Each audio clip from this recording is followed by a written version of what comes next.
9 de la mañana con 16 minutos y ya estamos en contacto con el abogado Henry Cucalón, asambleísta del Partido Social Cristiano, el bloque también de Madera de Guerrero. No sé si ya tenemos, si nos escucha bien. Asambleísta, ¿cómo ha estado? Sí, ya. Muy bien, gracias. Asambleísta, Buenos muy buenos días. días. Les saludo Omar Jaén, estoy aquí con Alondra Santiago, ya regresa, ya se une Jimmy Jairala, usted sabe, lo llama la naturaleza. Abogado, mire, lo habíamos invitado por el tema de los juicios políticos al ministro de Trabajo, de Salud, el tema de la publicación de este comunicado de Fiscalía con respecto a la situación del proceso electoral, pero es inevitable, asambleísta, hablar de la peor masacre carcelaria que hemos visto en el país. Usted como abogado, conocedor de las leyes, asambleísta, ¿qué evaluación hace de esto? Que, ojo, no es nuevo, asambleísta. Ya habíamos visto en los últimos 3 años decapitados que habían jugado hasta fútbol con la cabeza de ciertos reos. Y ya llegamos a este punto con 79 fallecidos. Ayer otro intento de amotinamiento. ¿Qué evaluación puede realizar, asambleísta?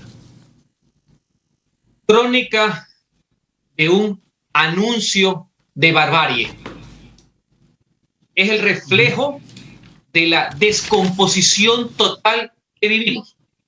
Absoluta responsabilidad del Estado. Estar a cargo de lo que pasa en las prisiones. Claro. Mientras se distraen en cosas que no tienen nada que hacer, el gobierno falló en proteger la vida, no solamente de los que están dentro de la cárcel, sino de la gran mayoría de los ciudadanos que son los que están afuera. No queda sino condenar, como no puede ser de otra manera, insistir en que esto no puede perdurar. La fuerza pública, el Estado, la institucionalidad tiene que entrar a poner orden, tiene que haber autoridad, tiene que existir liderazgo. Es obvio que hace agua en eso en el gobierno, pero la seguridad ciudadana no es un juego y hay que afrontarla con responsabilidad. El mensaje que se le está dando a la ciudadanía, de aquí impera la anarquía, dentro y fuera de las cárceles, que los que están al margen de la ley son los que imponen su ley, y eso es inaceptable. Y al mismo tiempo, recordemos que muchas de las personas que están ahí, sin perjuicio que todos tienen derecho a tener derechos humanos, la gran mayoría también ni siquiera tienen sentencia ejecutoriada. Hay también un tema de prisión preventiva, hay un tema de hacinamiento penitenciario, o sea, toda una política pública que ha fallado. Y eso no puede ser permitido. Yo me sumo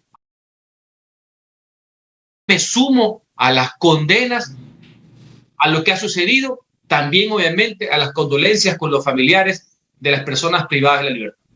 Abogado, para terminar este tema de la penitenciaría, aunque podría ser motivo para una entrevista exclusiva y aparte, ¿qué puede hacer la Asamblea en este corto tiempo que les queda en este periodo? Yo sé que usted ahorita es miembro de una Asamblea que no goza de mucha popularidad, pero eso no quita que ustedes tienen que seguir trabajando para el respeto de la ley, de la Constitución y de la ciudadanía.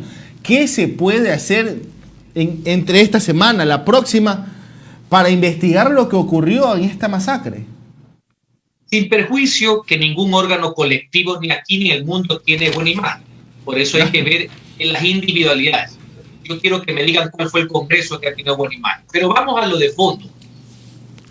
Se ha requerido inmediatamente el bloque social cristiano Madera de Guerrero, y tengo entendido que otros más, la inmediata comparecencia de las autoridades que no han hecho absolutamente nada para que rindan cuentas y establecer las responsabilidades políticas que hubieran lugar, sin perjuicio de otro tipo de responsabilidades.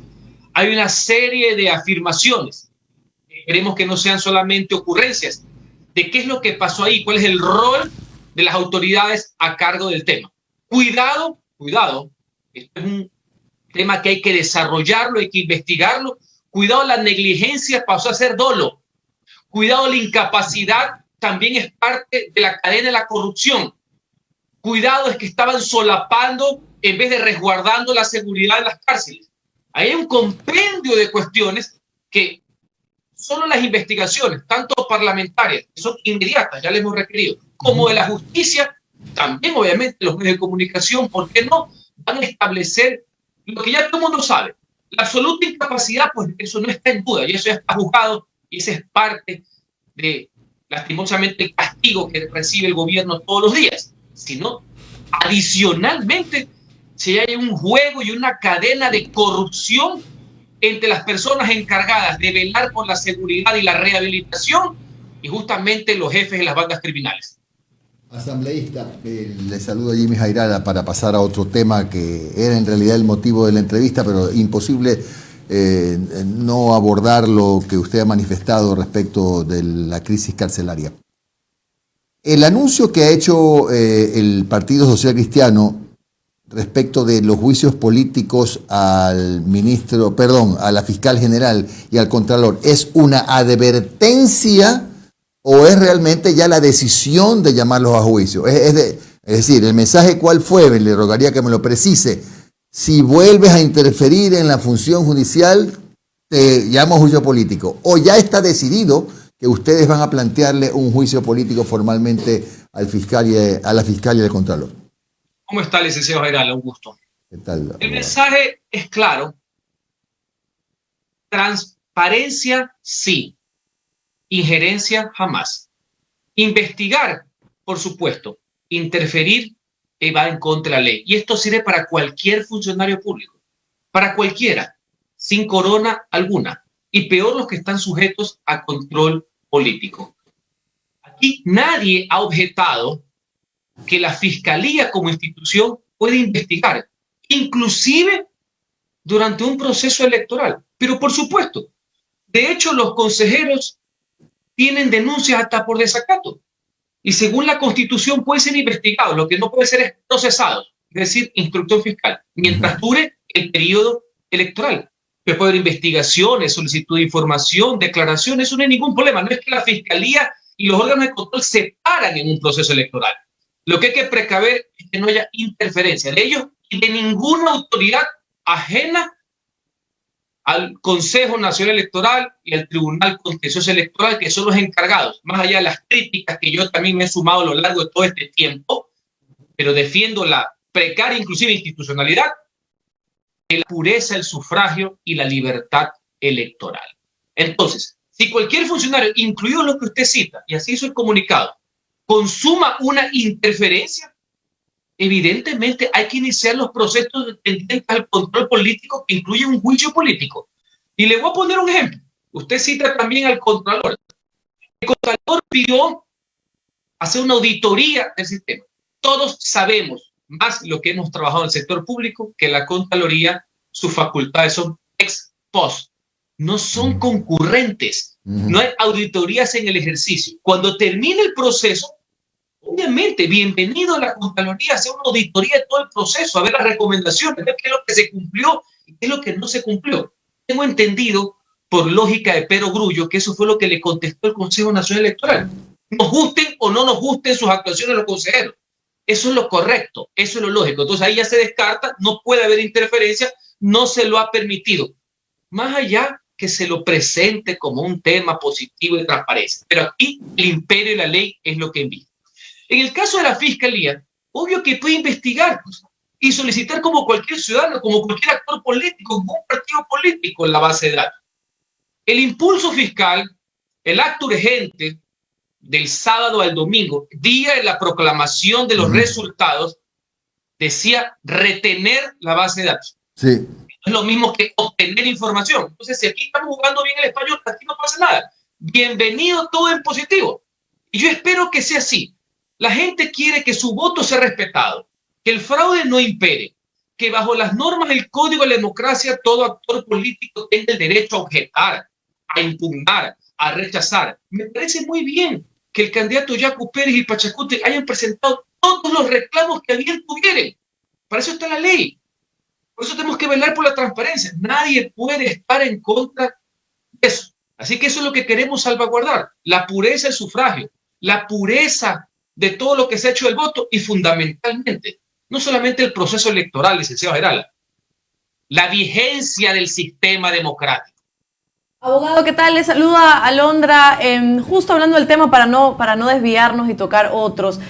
Algunos adeptos al movimiento también, cuando ustedes emitieron este comunicado sobre el juicio posible, ¿no? El pedido de juicio político a la fiscal, mencionan, ¿no? No me cuadran las alianzas políticas. Estoy citando uno de los tweets de uno de los adeptos. El PSC le hace juego al correísmo, amenazando con juicio político a Diana Salazar cuando se supone que su candidato es Guillermo Lasso. La pregunta es, ¿le están haciendo juego al correísmo? ¿No se están arriesgando un poco? Yo no voy a caer al revés en el juego, que creo que le ha hecho bastante daño a la democracia, de separar a los ciudadanos, a la ley, entre pro y contra, entre correístas, anticorreístas y los excorreístas, que son los más fieros, valga la aclaración. Y así lo he manifestado no solamente en estos momentos y peor en el Twitter, sino donde hablan los legisladores, en las intervenciones, en los discursos. Así como los jueces hablan a través de Providencia, los legisladores hablamos a través de nuestras ponencias en el Congreso. En ese juego es el que yo no voy a caer, no he caído nunca. Así que bien, velar porque hay un proceso, velar porque todo el mundo en el marco de sus competencias y facultades se ajusten al Estado de Derecho, jamás será hacerle el juego al que me cae mal o al que me cae bien. Yo creo que Guillermo Lasso es el finalista de la segunda vuelta, va a competir contra el candidato Andrés Arauz, creo que ha sido un resultado legítimo. Si tienen alguna duda, tienen todo el derecho a impugnar, eso está en el Código de la Democracia. Yo no le veo ningún problema al asunto, al revés, cuidado otros, unos yo no sé por desconocimiento, otros sí por hacer el juego. Cuidado lo que quieren es otro tema. Cuidado lo que quieren es que como no les gusta el resultado, no les gustan los dos finalistas, ver qué es lo que pasa. No, yo aquí estoy para velar es por la democracia, no por lo que a mí me conviene, sino por el interés general, el interés público. Y yo no caigo tampoco en el tema del juego de palabras de amenazas, advertencias. No. Cumplir con nuestra labor, señalar lo que no está correcto, más allá que nadie es dueño de la verdad, jamás puede sonar con esos temas peyorativos de amenaza. Los funcionarios públicos no tienen que amenazarse. Esa no es parte de nuestra función. Tenemos que hacer lo que la ley, la lógica y el sentido común nos compete. Abogado, ahora, cambiando de tema, se vienen juicios políticos. Dentro de la Asamblea ya se aprobó juicio político al ministro de Trabajo y al ministro de Salud para que vayan a la comisión. Creo que según las reformas al Código de la Función Legislativa, ahora no es que la comisión puede archivar, sino que tiene que llegar al Pleno de la Asamblea, que es la que decide si avanza o se archiva. Pero hay sectores que dicen que como primero ingresó el ministro de Trabajo la solicitud, primero se deberá tramitar este juicio y después en el ministro de Salud. Hay gente que dice, este paso ya se acaba el gobierno de Lenín Moreno y el doctor Ceballos se va a ir tranquilo para la casa. ¿Cuál va a ser la posición del Partido Social Cristiano en estos dos juicios políticos? Primero, el tema que ahora los informes de la Comisión de Fiscalización pasen al Pleno y no sean vinculantes es una iniciativa de este servidor desde mi primer periodo legislativo. La Comisión de Fiscalización no tenía por qué tener ninguna corona ni estrella. Todos los informes pasan al Pleno. Con su recomendación, la recomendación puede ser que no sea censurado o destituido, es legítimo, como en todas las comisiones parlamentarias. Segundo, este tema de cómo ingresan del anterior y actual ley ha sido sujeto de manoseo de los titulares de la función legislativa. Y le voy a poner un ejemplo más. La presentación de 5 juicios políticos al inefable ministro Martínez fueron calificadas por el CAL en septiembre, 22, si mi memoria no me es ingrata. Hasta ahora, la persona que ejerce la titularidad del legislativo ha enviado a la Comisión de Fiscalización. Ese mangoneo no es culpa de la ley, porque aquí todo el mundo le culpa la ley a todo, no es un tema de actitud, ese es un tema de responsabilidad. No le llega. Ayer lo llamé al señor presidente de la Comisión de Fiscalización a preguntar si le ha llegado. No le llega. Ya sabemos quién es el responsable de alcahuetear al señor exministro Martínez, que ahora, mañana o hasta un año después es sujeto de la censura, no solamente política, sino moral del pueblo ecuatoriano. En lo que se refiere a los dos últimos ministros, mi posición es pública y notoria. Yo voy a estar a favor de la censura y destitución de 2 funcionarios que han obrado al margen de la ley, que han demostrado su indolencia absoluta y que nosotros en cumplimiento de ese mandato tenemos que destituirlos. Por proceso ha llegado primero el del ministro de Trabajo. el que ha mal aplicado la ley humanitaria, el que no ha estado a favor de los trabajadores en el tema de la fuerza mayor, el que ha entrado en desacato contra la Asamblea Nacional, el que no cumple sus funciones. Y mi posición, que asumo que será, yo no me tomo el nombre del bloque, pero asumo que será a favor del pueblo y obviamente a favor de la censura. Porque estar a favor del ministro es estar ahí sí en contra del pueblo. Y en lo que respecta al impresentable ministro de Salud, el símbolo de la indolencia y la incapacidad manifiesta, creo que es un clamor nacional que se aparte del ministerio. Pero como aquí no le importa lo que dicen las grandes mayorías, lo siguen sosteniendo. Pues en el juicio político vamos a demostrar que no solamente que ha existido una falencia crasa en el tema de las vacunas, sino también en el tema del reparto en los hospitales, también en el tema de los carnets de discapacidad, en la pésima gestión que hay en el sistema de salud pública. Esta persona ha confundido lo que es velar por el interés público que proteger sus intereses personales. Abogado, la última interrogante. En una entrevista, creo que era con Diario Expreso o con Diario Universo, el ministro Pozo dijo que ya ha tenido acercamientos con el bloque del Partido Social Cristiano y con Creo para la aprobación de la ley económica urgente, que algunos sectores consideran que es el paso a la privatización del directorio del Banco Central. Ustedes es verdad, primero que nada, han conversado con el ministro Pozo y segundo, ya están debatiendo este proyecto para ver cuál va a ser su posición. Yo no soy el coordinador ni jefe del bloque ya, pero asumo que se han reunido, lo cual me parece absolutamente dable. No hay por qué tenerle temor que los funcionarios hablen públicamente con los parlamentarios. Eso es un deber ser, ¿no? Es un tema importante. Esta ley, desde el primer mamotreto que llegó por faltas ortográficas y de forma, yo lo he venido estudiando. Es un tema que lo conozco y lo voy a desarrollar. Y le voy a decir algo, yo no voy a caer tampoco en este tema de las etiquetas, de un lado y del otro. Esta cuestión de estarle poniendo rótulos a las leyes, una costumbre que viene desde los Estados Unidos últimamente, es justamente para hacer un efecto comunicacional. O sea, aquí este gobierno, ley de defensa de la dolarización. Principalmente este gobierno, ley de crecimiento económico y tenía impuestos. Entonces ya me la conozco. Ley humanitaria y jodía al pueblo. Entonces, esto es para los que les gustan las redes sociales. Yo sí leo hasta el último artículo y la última coma. Entonces, yo no caigo en ese tipo de cuestiones. Entonces, aquí, para variar la polarización de los que se satanizan mutuamente y no entienden que hay una gran mayoría que está en el centro del pueblo ecuatoriano, que no tiene ningún tipo de extremismo y que no cae en etiquetas. Unos extremistas que hasta hace poco decían que en dolarización no debe existir el Banco Central del Ecuador, que por casualidad son los mismos que en los años 80 hacían donar plata del Banco Central. En los 90 también le hacían dar préstamos a la banca privada, del cual el Banco Central pasó a ser accionista. De los otros que criticaron que el Banco Central compre bonos del Ministerio de Finanzas para que en los años posteriores pues, hagan feria del Banco Central y de los bonos que tanto criticaron. Así que tiene los dos lados. Y asimismo, tampoco hay que ser tan simplista para pensar que una ley privatiza el Banco Central, porque los miembros del directorio son elegidos por la Asamblea Nacional. Yo sé que la gente desconfía de la Asamblea, pero la Asamblea, que es un órgano elegido por el pueblo, no es pues el policentro, no es un centro comercial. Ahí hay gente nefasta, ahí hay lobistas, ahí hay incapaces, sí, pero el órgano es el Congreso de la República.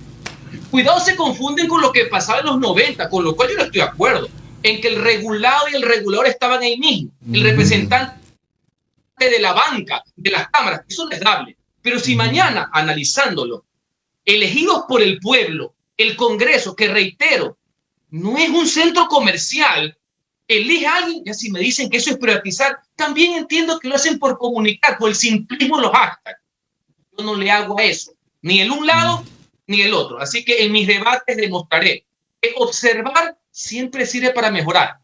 Porque los que dicen que el que está en contra de un artículo está en contra de la ley, que se vayan por otra esquina también. Gracias al asambleísta Henry Cucalón del Partido Social Cristiano. Un buen día. Muchas gracias, muy amable.